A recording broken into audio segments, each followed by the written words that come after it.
Hey everybody, it's Jason Blaha here, and today I want to chat with you guys a little bit about one of my favorite tools for both myself and my clients, and that is the deficit deadlift, and why this is such an effective tool.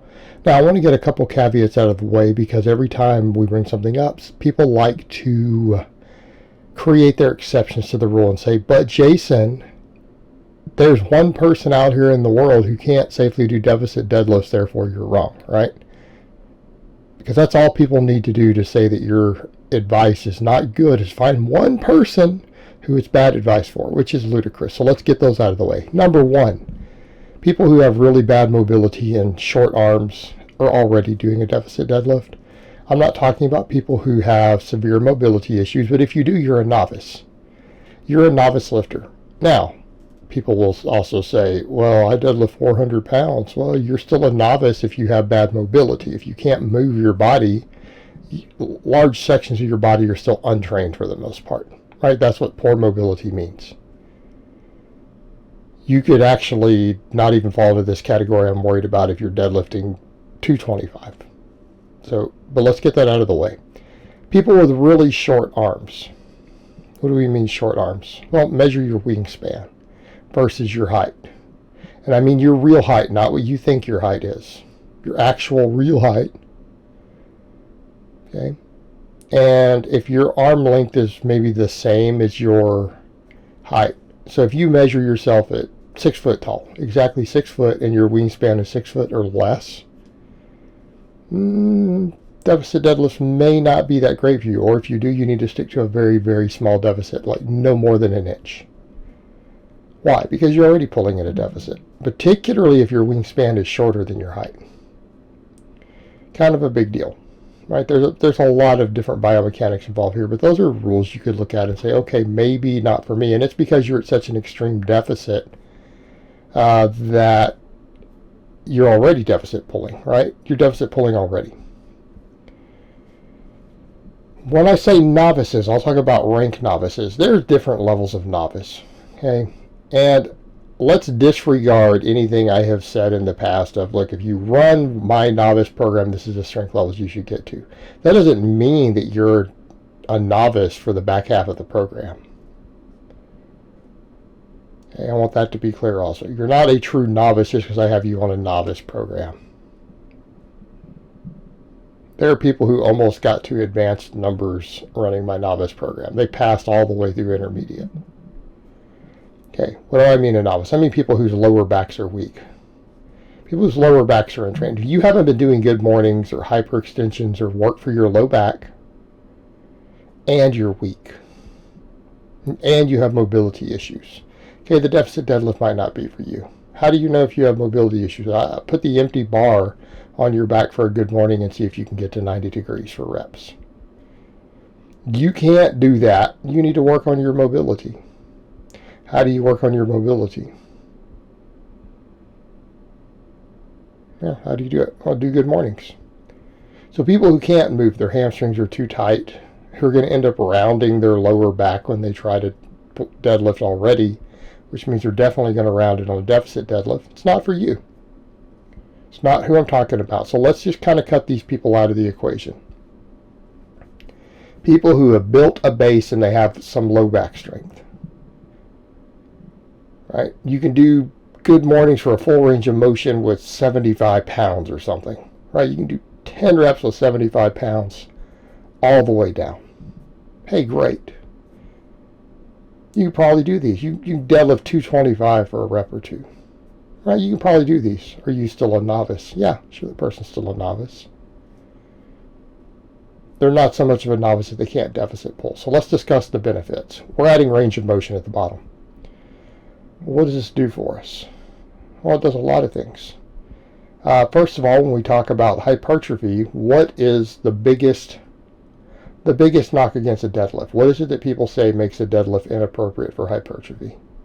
The experts who are against it for that purpose. And that would include me, by the way. And I love the deadlift. I think the conventional deadlift is the greatest exercise of all time. I think the standard version of it's not particularly good for hypertrophy. Let me put it another way. It's kind of bad.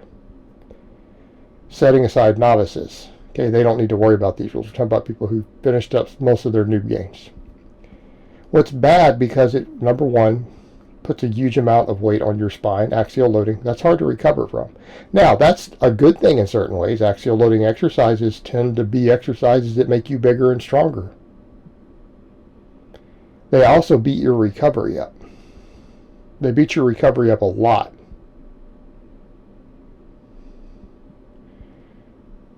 Number two, normal deadlifts. So I'm doing deficits right there above, by the way. Normal deadlifts, none of your joints really make it to 90 degrees. Very rarely do your hips might, or your knees get to a 90-degree bend. Not even close, really. Most of the muscles involved are being put through a partial. What is it we know about partials? Well, if a partial is less than, say, 90 degrees of joint bend, because this doesn't include all partials, it probably isn't giving you the full hypertrophic potential for the muscles involved. Now, there's a lot of stretch overload and stuff involved with the traps and things, right? But deficits do that even better. We'll get to that in a minute, too. We are moving most of the muscles involved, most of the joint angles involved through a partial range of motion. That also isn't ideal for hypertrophy. Now, can you grow from it? Sure. But is it ideal? Is it optimal? Probably not. And I like to say things like that. Probably not. Because that way, it allows for the exception to the rule. It's a beautiful thing. And no one can accuse you of being wrong with their exception. Words matter, by the way. I'm very careful in my selection of words. So I don't like it when people paraphrase me. Probably not optimal. Large amounts of axial loading. Okay, what does the deficit do? Number one, increases the range of motion. Number two, where the range of motion increase happens to be in the direction of more peak tension on several of the main muscles and joints involved. Okay, that matters. That's very significant range of motion. So we're adding range of motion. Number two, or I guess this would be number three, we're forced to use slightly less weight because we're really adding range of motion through the hardest part of the movement. If we're adding a little less weight, we're getting a little bit less axial loading. We are actually partially reducing the two things that are said to be reasons the deadlift is not good for hypertrophy. We're mitigating those factors. Now, people say, well, how much? Well, it depends on how much deficit you use. I do mine in 1-inch increments. I might go up to 4 or 5 inches of deficit eventually. My own training. But 1 inch is a good start. In fact, 1 inch will make a big difference. I know some very, very serious elite lifters out there who like to do all their pulling off of a 1 inch. You know, I'm talking guys with 900 plus pound deadlifts. Why? For those reasons. And it makes it, you get tighter at the bottom. When you add 1 inch of range of motion to the hardest part of a movement like the deadlift, what does that do? It makes you more powerful, it makes you more explosive. It forces you to learn to get tighter and pull in harder to break it off the floor. That skill carries over to a max deadlift. In fact, I would go so far as to say that if you didn't want a lot of variation and you did all of your deadlifting off of a 1 inch deficit, did all of it at a 1 inch deficit or 1.5 inches, you're going to PR next time you go deadlift. In fact, I've known guys, I've seen Chris Duffin say that for at one time, he used to do everything off of a 1 inch deficit, and then when he would get to a meet, he would PR. You have full carryover. Any strength you gain on a deficit deadlift carries over with 100% carryover to the classic deadlift, to the classic lift. See where we're going with this? If the deficit has 100% strength carryover, It teaches you to get tighter and better at the conventional deadlift.